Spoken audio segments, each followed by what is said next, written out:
નમસ્તે, good morning વિદ્યાર્થી મિત્રો.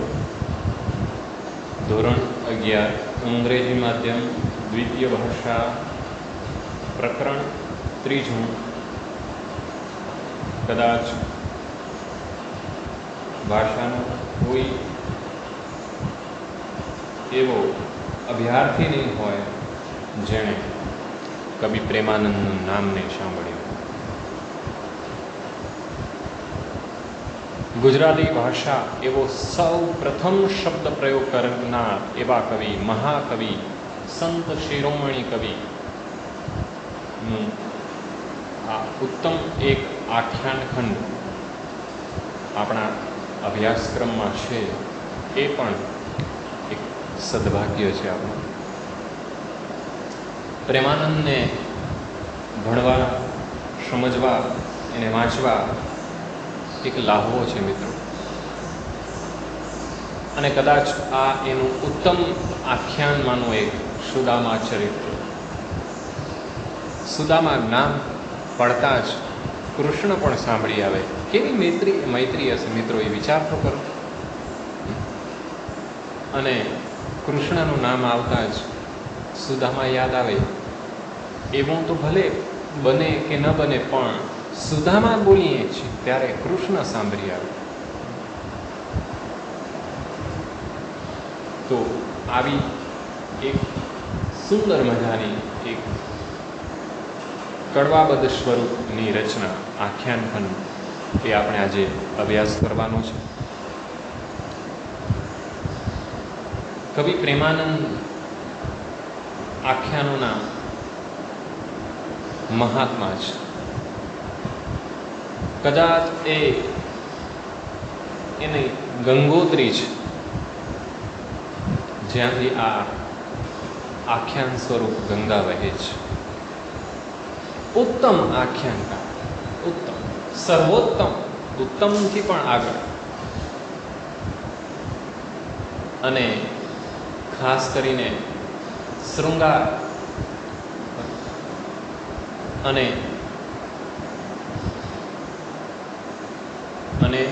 ખાસ કરીને જેને કહીએ આપણે રસસભર કરી, એમ કહીએ તો જરાય અતિશયોક્તિ ન કહેવાય. અદ્ભુત રસ હોય, શૃંગાર હોય, કરુણ હોય, એના તો જબરજસ્ત લખાણ અને જે વિનિયોગ કર્યો છે એ અદ્ભુત કર્યો છે. એમના ભાગ્યે જ આખ્યાનો એવા હશે જેનામાં કરુણ રસ અને શૃંગાર રસ ન હોય. આ પણ એટલું જ ઉત્તમ ગજાનું આખ્યાન ખંડ આપણે, ખંડ એટલે કે એક નાનકડો ભાગ આપણે ભણવાનો છે. સમગ્ર સુદામા ચરિત્ર ભણવા માટે તો મિત્રો સમય જોઈએ, અને એ સમય પછી જો જોઈએ ને, અને એ સમય ક્યાં ચાલ્યો જાય ને એ ખબર ન પડે. એટલું તો ઉત્તમ વર્ણન છે પ્રેમાનંદના શબ્દો અને શૈલીનું. એ વાત તો ખેર આપણે થોડી નહીં કરી શકીએ, પણ આપણે જે મૂળ વાત પર આવીએ એ આજના પ્રકરણને અંતર્ગત છે. તે મધ્યકાલીન કાવ્ય સ્વરૂપનો એક આ મહત્વનો અંશ સ્વરૂપ આખ્યાન. આમ આખ્યાનના પિતા ભાલણ, એક વાક્યમાં તમને પૂછાય ઘણીવાર આખ્યાનની રચના સૌપ્રથમ કોણે કરી અને એના પિતા તરીકે કોણ ઓળખ પામ્યા? તો ભાલણ, કવિ ભાલણ. પણ ઉત્તમ આખ્યાનકાર તો આખ્યાનકાર એવા એકમાત્ર કદાચ હું નામ લઈને ખરીશ તો એ પ્રેમાનંદ. આ જેને કડવું પણ આપણે કહી શકીએ આખ્યાન ખંડને, જેમાં સામાન્ય રીતે પૌરાણિક કથા હોય, મંગલાચરણથી શરૂઆત થાય, પ્રાર્થના, એમાં વિવિધ પ્રકારના વચ્ચે ઉથલો ઢાળ એવું આવે. આ કડવામાં બે મુખ્ય પાત્રો છે. આખ્યાન ખંડના કડવામાં બે પાત્રો છે. સુદામાની પત્ની જે ખૂબ પુરુષાર્થવાદી છે અને ખુદામાં ખુદ સુદામા પોતે. આમ એક દંપતી વચ્ચેની એક સંવાદ કવિ પ્રેમાનંદ અહીંયા કર્યો હોય એવું આપણે લાગ્યું. સુદામા એમના પત્નીને એવું કહે છે, આપણને આપણા પૂર્વજન્મના કર્મ પ્રમાણે ફળ મળે છે. પૂર્વજન્મમાં પુણ્ય કાર્ય ન કર્યું હોય, દાન ન આપ્યું હોય તો આ જન્મમાં વૈભવી જીવનની આશા રાખી શકાય નહીં. એવું સુદામા એમની પત્નીને કહે છે, ધર્મપત્નીને કહે છે કે પ્રભુ કૃપાથી જે મળે તેમાં જ આપણે સંતોષ માનવો જોઈએ. ત્યારે પતિના આવા જ્ઞાનબોધ સામે પત્ની એ નક્કર વાસ્તવિકતા સમજાવતા જણાવે છે કે તમે શ્રી કૃષ્ણની સહાય કેમ નથી લેતા, એની મદદ કેમ નથી લેતા? કેમ કે ભૂખ્યા વિના ભક્તિ કદી થાય નહીં. અન્ન વિના કોઈને ચાલતું નથી. ભૂખે જો ટળવળતા બાળકોને તત્વજ્ઞાન આપીને આશ્વાસન આપી શકાતું હોય એવું કોઈ ખોટું ષડયંત્ર બીજું હોઈ ન શકે. મોટા દેવ એટલે મહાદેવ એ પાસે અન્નપૂર્ણા પણ રાખે છે. પોતાની પાસે તો મહાદેવ પણ પોતાની પાસે અન્નપૂર્ણા રાખે છે. સૂર્યદેવ પોતાની પાસે અક્ષયપાત્ર રાખે અને જગતનું પોષણ કરી રહ્યા છે. સપ્તર્ષિઓ એ કામધેનુને આરાધે છે. આમ અન્ન વિના કોઈને પણ ચાલતું નથી અને અન્ન વિના કોઈ પણ પ્રવૃત્તિ સંભવ નથી. પતિ પત્નીના સંવાદમાં સુંદર મજાની ચર્ચાઓ થાય છે અને વિકટ પરિસ્થિતિમાં પણ કડવાશ નથી એવી આ કડવાને સમજતા અર્થ સરે છે. સીધા રસ દર્શન તરફ આગળ વધીએ. શું કહેવા માંગે છે? તો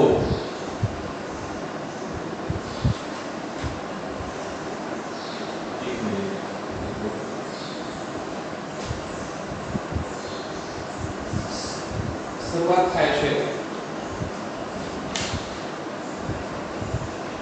સમગ્ર આ આખ્યાન છે એનો રાગ છે એ રામગરી છે. શું કહેવાયું છે? પછી સુદામાજી બોલ્યા, સુન સુંદરી રે.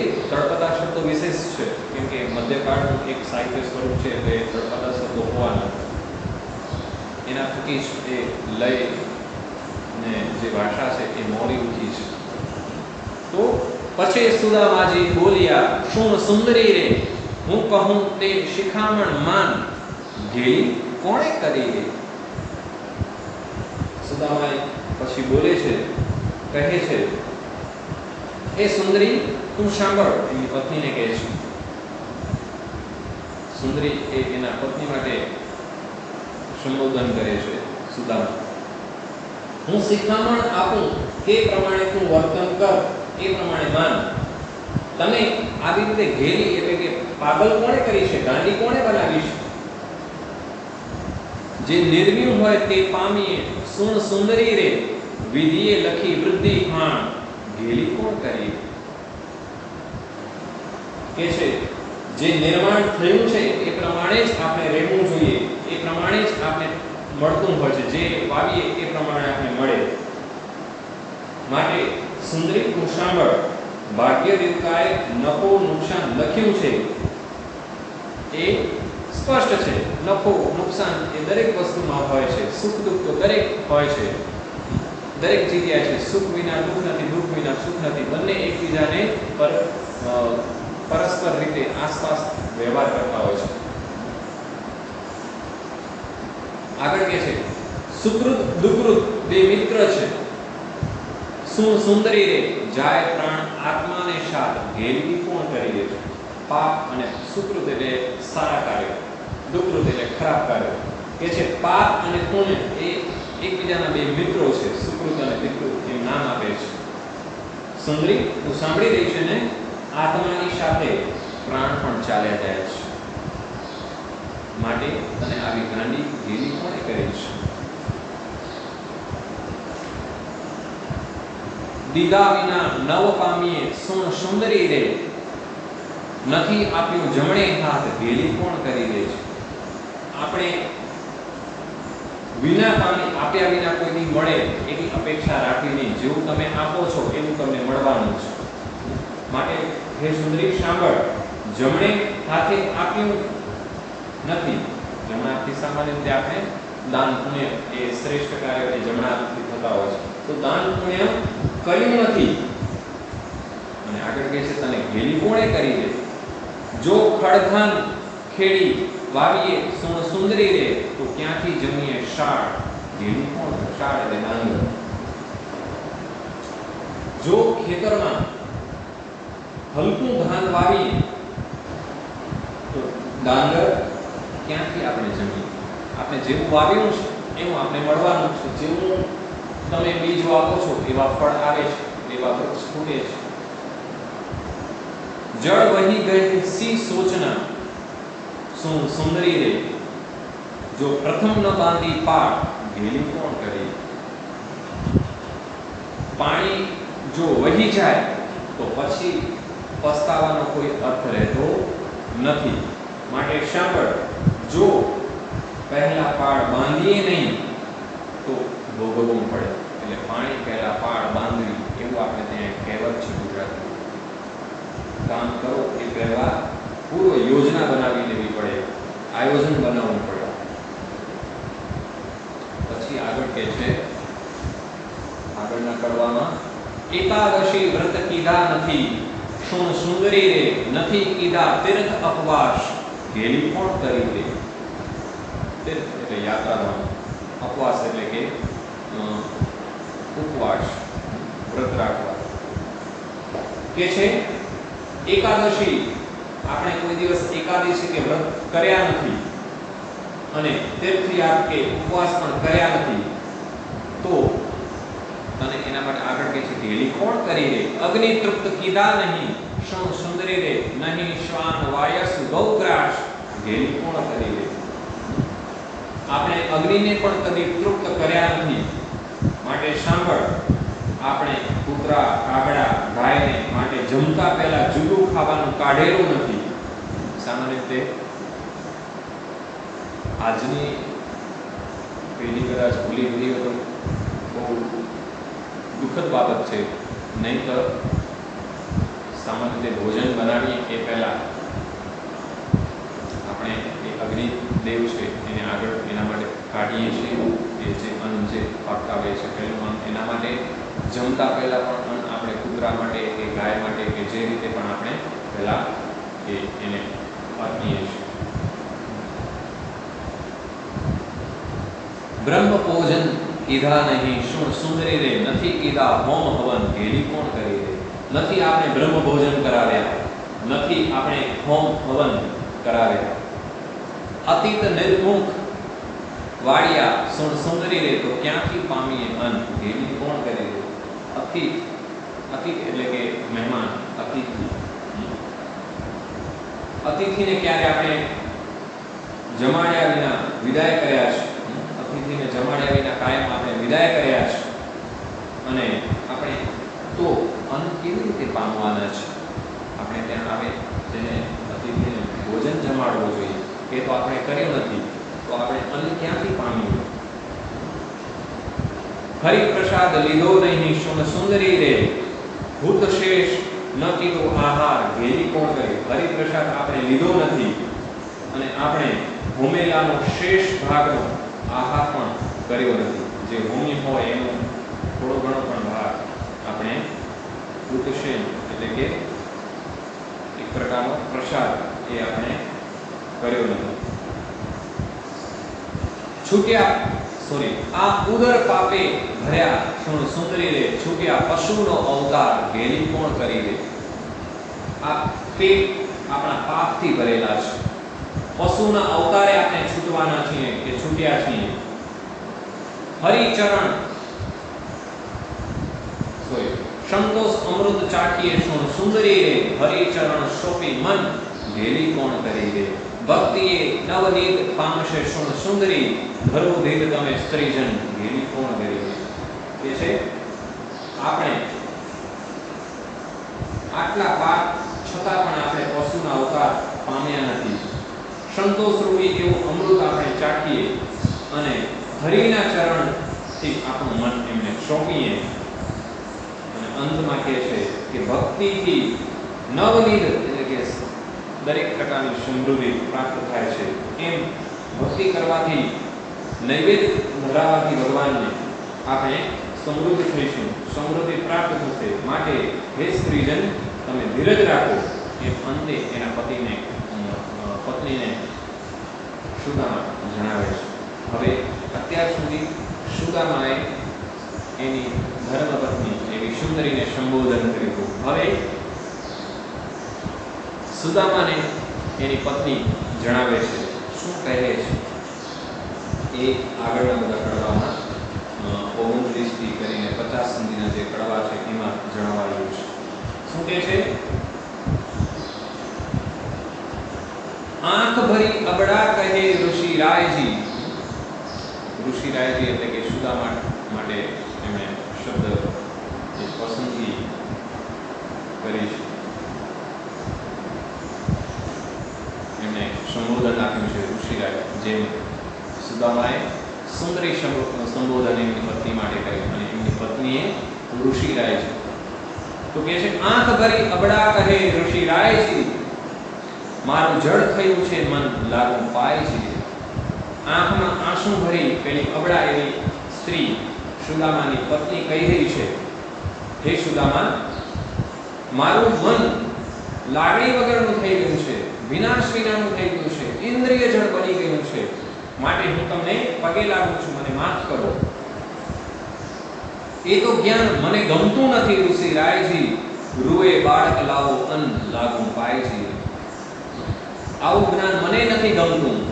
માટે સુદામા, બાળક અન્ન એટલે કે ભોજન માટે રડ્યા કરે એ તો મને કદી નહીં ગમે. હું તમને પગે પડું છું, પાય લાગુ છું કે તમે શ્રી કૃષ્ણને પાસે યાચના કરો, એની મદદ લેવો.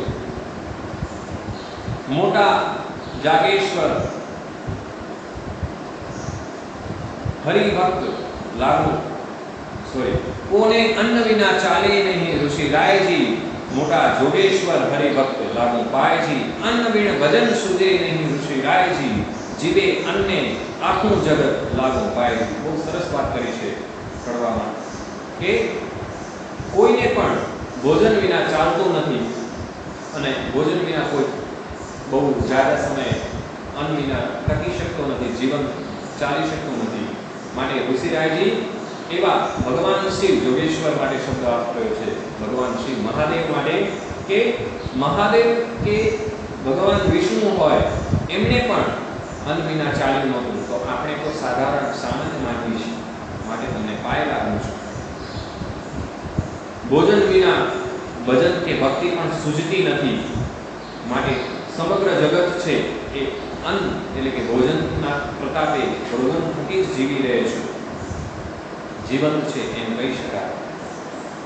શિવે અન્નપૂર્ણા ઘેર રાખ્યા ઋષિરાયજી, રવિએ રાખ્યું અક્ષય પાત્ર લાગુ પાયજી. હવે ઉદાહરણ આપે છે કોણે કોણે આવા અન્ન વિના કેટલા લોકોને નથી ચાલ્યું એના ઉદાહરણ આપે છે કે ભગવાન શિવ શંકરે પણ અન્નપૂર્ણા ઘેર રાખ્યા છે. અન્ન ભોજન એ ઘરે રાખ્યા હતા, ઘેર રાખ્યા છે.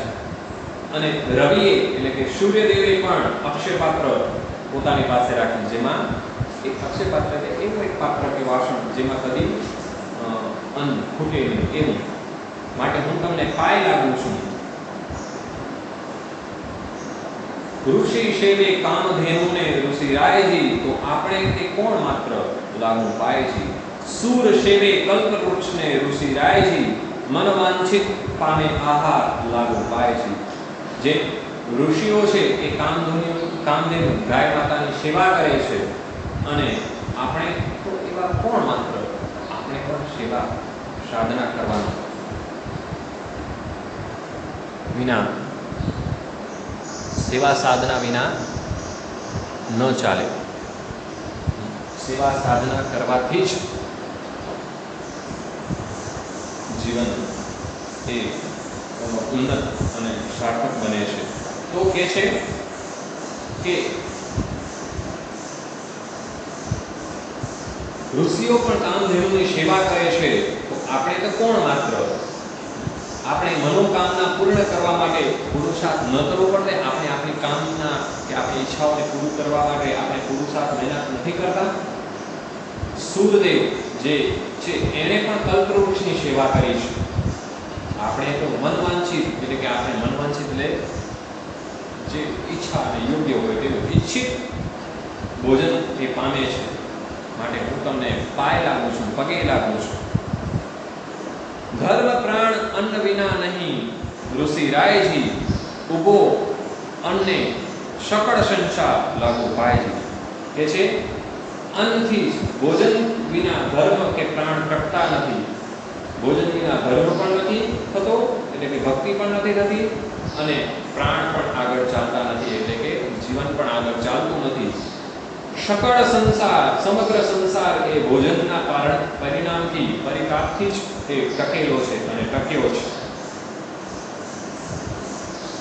ફેરાનું ફળ જાશે નહીં ઋષિ રાયજી, જય જાચો કૃષ્ણ બળદેવ લાગુ પાયજી.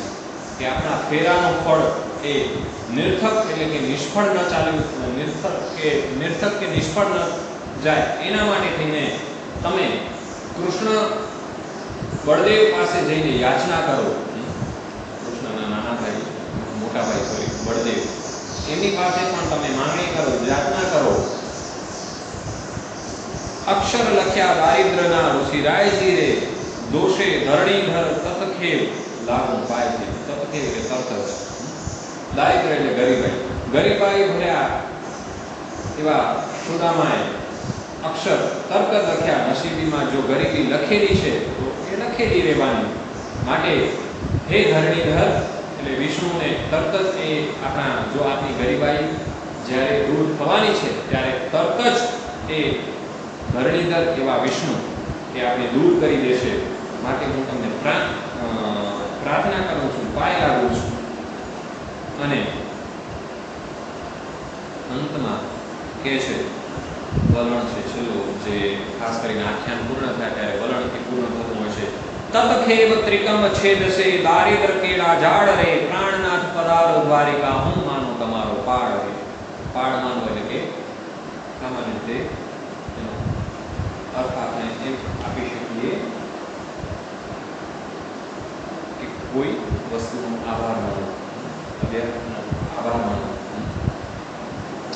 તો ત્રિકમ નો અર્થ અહીંયા ભગવાન વિષ્ણુ અર્થ થાય છે. ભગવાન વિષ્ણુએ પણ દરિદ્ર એટલે ગરીબના ઝાડ કાપી નાખશે. તમે પ્રાર્થના તો કરો, તમે યાચના તો કરો, તો આ ભગવાન વિષ્ણુ છે એ ગરીબાઈના જે ઝાડ ઉગી નીકળ્યા છે એ કાપી નાખશે, તોડી નાખશે.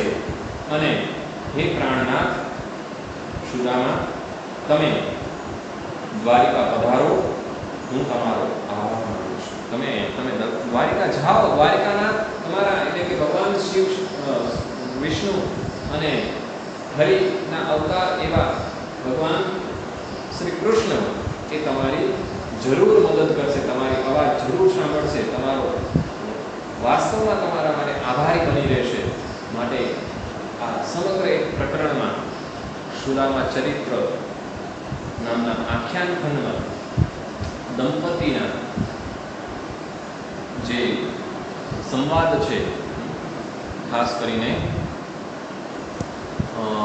સુદામા અને સુદામાની પત્નીના જે સંવાદ છે એ સારી રીતે આખ્યાન ખંડમાં કવિ પ્રેમાનંદે બહુ સારી રીતે અને તળપદી અને પ્રાદેશિક રીતે વર્ણવ્યા છે. જે પતિનો જ્ઞાન બોધ છે અને પત્નીની જે ભાવના છે, માંગણી છે કે ભોજન છે કે કોઈ ભક્તિ છે કે કોઈ પણ પ્રકારની યાચના છે, કામગીરી છે, એ અન્ન વિના થવાની નથી, ભૂખ્યા વિના ભક્તિ થવાની નથી. એવો ભાવ એ એમની પત્ની ઋષિ રાયજી એટલે કે સુદામા પાસે વ્યક્ત કરે છે અને વિનંતી કરે છે કે તમે જાઓ કૃષ્ણ પાસે, તમારી માંગણી કરો તમે, તો તમને કદી પણ પાછા વાળશે નહીં, એવી મને અટળ સદા છે. એવો ભાવ આ સમગ્ર આખ્યાન ખંડમાં આધ્યાત્મિક સ્વરૂપે કવિ પ્રેમાનંદે મૂક્યો છે. તો મિત્રો, સ્વાધ્યાયના પ્રશ્નો 2-3 વાક્યવાળા જે પ્રશ્નો છે, સવિસ્તાર જે સુદામાની દરિદ્રતા છે એનું કવિ પ્રેમાનંદે કરેલું વર્ણન મોસ્ટ આઈએમપી સવાલ છે. તો સારી રીતે તમે તૈયાર કરશો, નોંધશો અને ઝડપથી અપેક્ષા રાખું કે તમે મારા સુધી એને પહોંચતું કરશો.